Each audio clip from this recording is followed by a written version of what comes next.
função do dimensionamento de pilares, você pode ver que parece um pouco complexa essa planilha, pelo fato que ela está totalmente descrita em passo a passo do que você deve fazer e tem por finalidade principal fazer com que você entenda o processo de cálculo para dimensionamento de um pilar seguindo as normas técnicas de dimensionamento. Para você que está fazendo faculdade, isso é uma ferramenta muito boa para te auxiliar no dimensionamento e para você que entenda o passo a passo para chegar lá no final do cálculo. Você pode usar também para fazer verificações no seu cotidiano de obra, para que você analise e veja todo o processo em si e que te auxilie você de fazer um dimensionamento rápido de um pilar que você às vezes tem que atender a demanda do teu cliente de forma rápida de um pilar específico em si.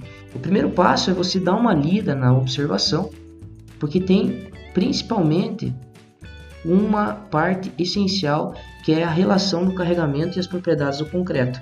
Em função disso, você consegue já determinar a seguinte coisa: se é a área de aço mínima, só comparando o carregamento ND sobre tal propriedade da geometria e resistência. Se esse valor da equação for menor que 0,5, essa equação aqui, está superdimensionado. Até então, que W igual a zero, gerando a armadura mínima.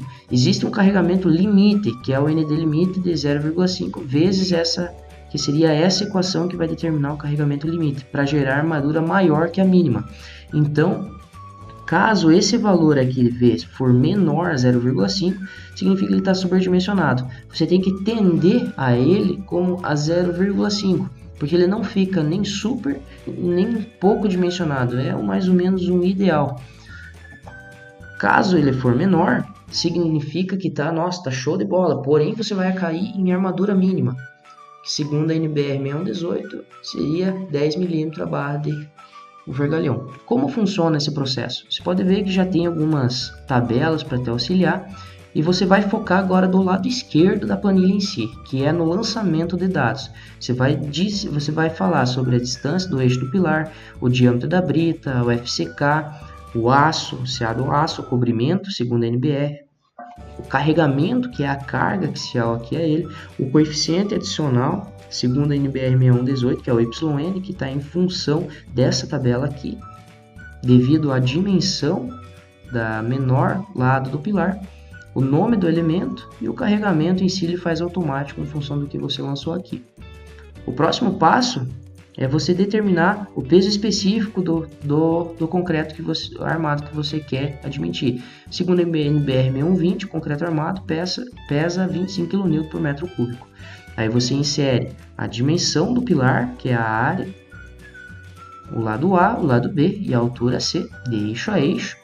O próximo passo, depois de fazer todo esse lançamento, você pode ver como o V for menor que 0,5, está superdimensionado. Então vamos começar o cálculo. O primeiro passo, já pode ver que tem várias imagens para te auxiliar junto com as equações. O primeiro passo, você tem que analisar o comprimento equivalente. Em função desse comprimento equivalente, você vai fazer um corte na direção do eixo X e você vai determinar a dimensão da viga superior à altura, que seria essa daqui que é 30. Você vai determinar a dimensão da viga superior, a dimensão da viga inferior, vai inserir os dados. E vai determinar o valor do LX, que é a distância de eixo a eixo, você vai colocar. O restante ele faz automático. Aí você vai analisar o corte Y e vai fazer o mesmo procedimento. Aqui ele já vai te dar o resultado dessa análise, que é o menor comprimento equivalente entre o parâmetro. Entre o parâmetro LX e o LY vai te dar os menores comprimentos equivalentes. O segundo passo é o raio de giração em relação ao eixo e encontrar o índice de esbelteus. Ele faz o cálculo automático, que é o raio de giração em relação ao eixo X e o raio de giração em relação ao eixo Y. Aí ele vai te dizer a esbeltez na direção X e a esbeltez na direção Y. Aqui você já consegue tirar várias conclusões, se o pilar está esbelto ou não, se está muito esbelto, se não está, se está adequado ou não. Aqui você consegue já fazer uma análise em função disso. O terceiro passo, você analisa os efeitos de primeira ordem. Como funciona? Você coloca, caso tenha excentricidade no pilar, você coloca a excentricidade em cada eixo, que seria essa excentricidade aqui, ó. Se essa carga não está axial, ela tem determinada excentricidade, você tem que colocar qual é qual é a distância de cada um eixo que essa carga está sendo aplicada. E aqui você decompõe ela e você diz que uma carga em relação ao eixo X é tanto e a carga em relação ao eixo Y é tanto. Você decompõe essa carga. Aí você já vai ter automático aqui o MDX, que é cada um dos momentos relacionados ao seu próprio eixo. O quarto passo é o momento mínimo, que é o desaprumo, são os erros construtivos, que seria o quanto você tem que admitir do momento mínimo para que você abranja todos esses erros construtivos, como o desaprumo em si. Aqui ele já te calcula automático. E você faz, aqui é tudo a parte, análise de quem está operando a planilha em si, tendo conhecimento de como funciona o dimensionamento como um todo em relação à NBR 6118.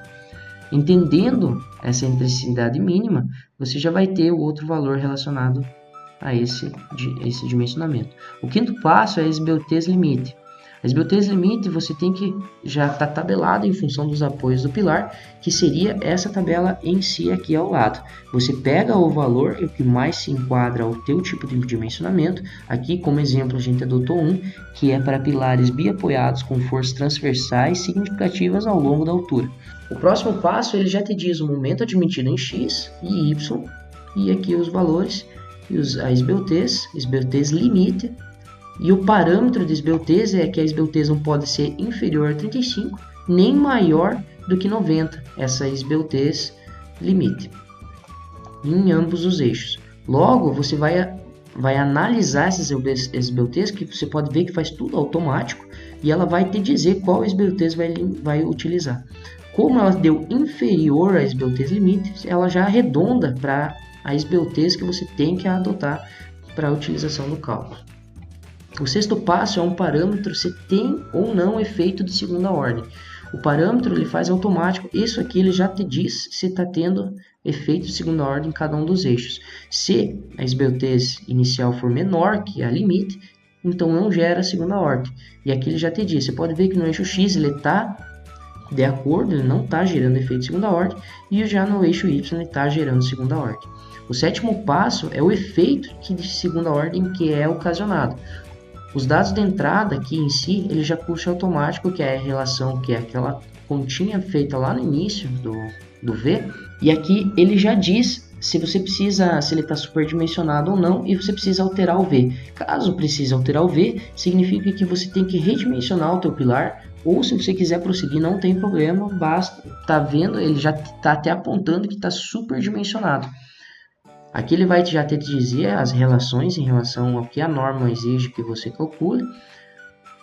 E ele já vai estar dando um momento de segunda ordem aqui, todos os resultados de forma automática para fins de dimensionamento. O oitavo passo é você determinar a área de aço, que é constante e simétrica ao longo dos eixos.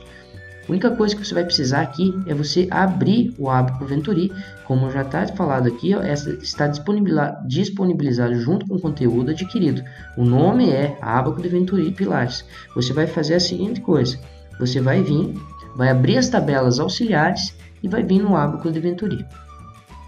Você vai abrir o Abaco de Venturi que está disponibilizado junto ao material e vai pegar os valores relacionados a ele. E você vai vir, vai ver, vai inserir a direção do eixo que você quer analisar.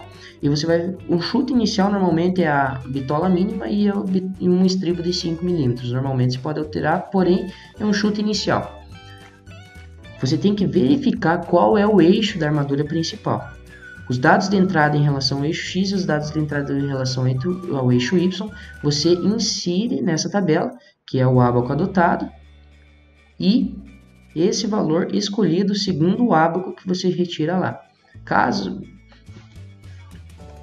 Se esse valor for igual a zero, então você tem que admitir a área de aço mínima. Logo, você pode ver que ele já calcula a área de aço mínima para cada um dos eixos em função do que você adotou. E aqui ele já te diz o quanto que você tem que ter de área de aço.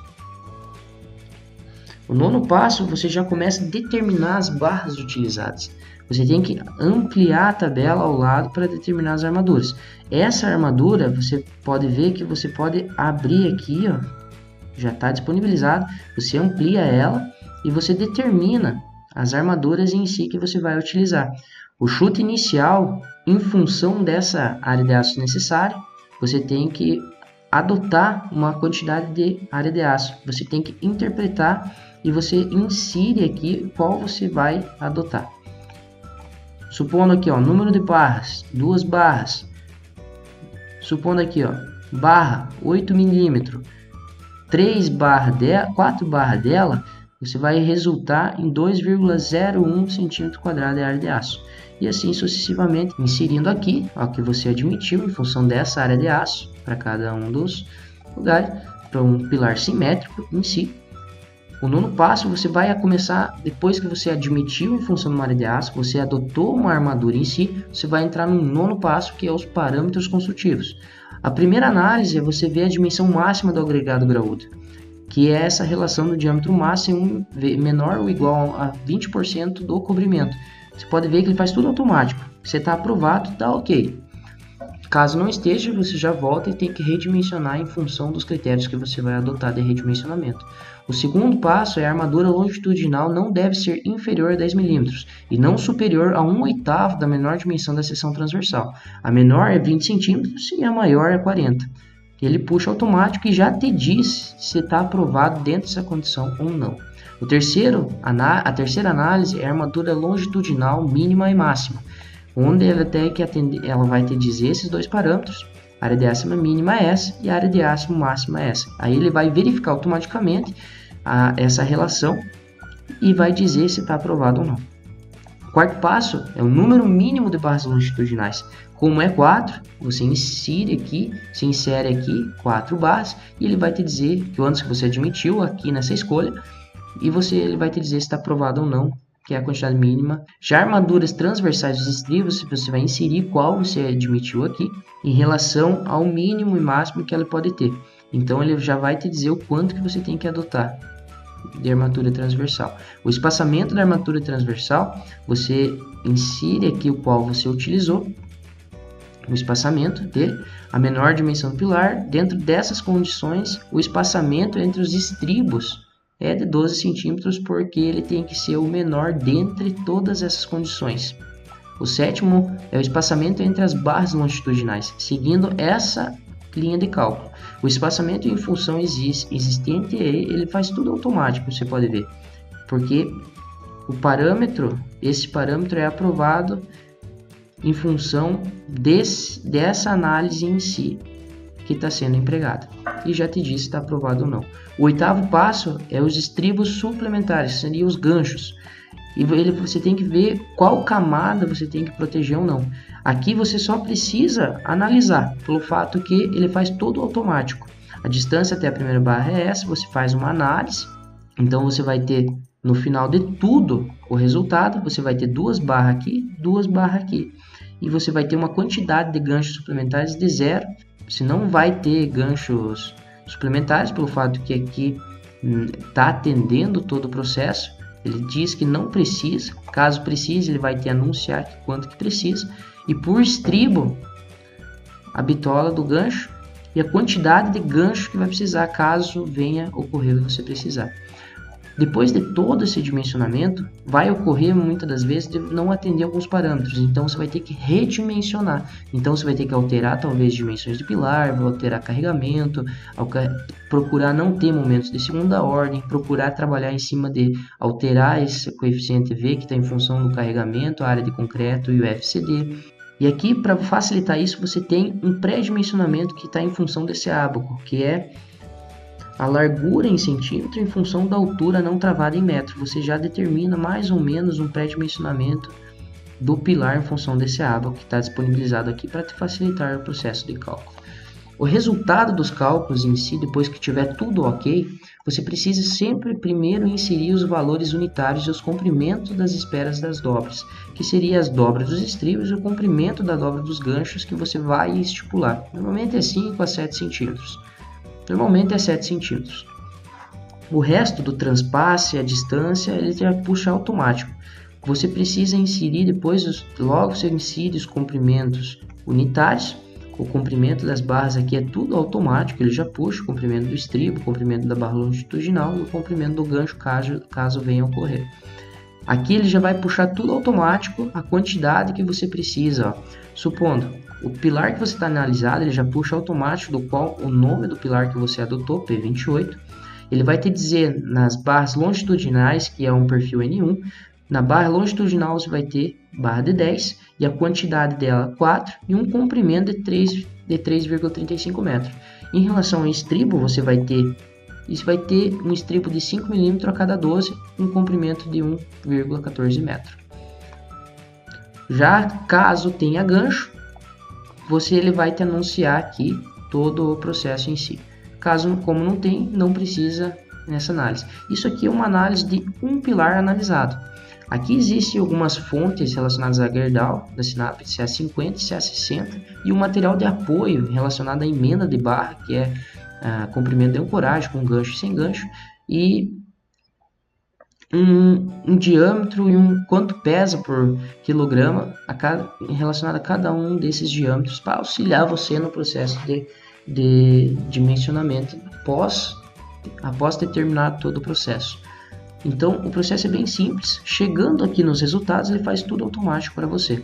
O que mais interessa é a análise em si de quem está dimensionando. Então é recomendável você ter já um embasamento, você está na faculdade, porque o processo em si, o maior objetivo dessa planilha é fazer com que você entenda o processo de cálculo por trás do dimensionamento de um pilar. Então, essa ferramenta, você só basta seguir o passo a passo, segue o passo a passo aqui, e você vai, principal objetivo é fazer com que você analise cada um dos resultados e redimensione para não precisar ficar fazendo na mão, porque você sabe que fazer na mão todo esse processo é complicado, principalmente quando chega na análise lá dos parâmetros construtivos e dá alguma reprovada, você tem que voltar o cálculo, redimensionar, fazer todo o processo de novo, chega, atende aquela, depois tem outro, e daí naquele falha, você tem que voltar o cálculo. Então assim, você pegando o processo de dimensionamento como qualquer outra planilha de dimensionamento, qualquer outro software em si, você tem que aprender a mexer nele, a se familiarizar com ele. Após quando você se familiariza com ele, todo o processo fica mais simples e mais rápido de entendimento. Quanto mais familiarizado, mais produtivo vai ser o dimensionamento pilar que você vai efetuar. Então, como eu disse, o principal objetivo é você conseguir despertar o raciocínio por trás de um dimensionamento, seguindo um passo a passo de forma organizada até o final do dimensionamento e a relação dos perfis de cada uma das barras, de estribo, de longitudinal e dos ganchos em si.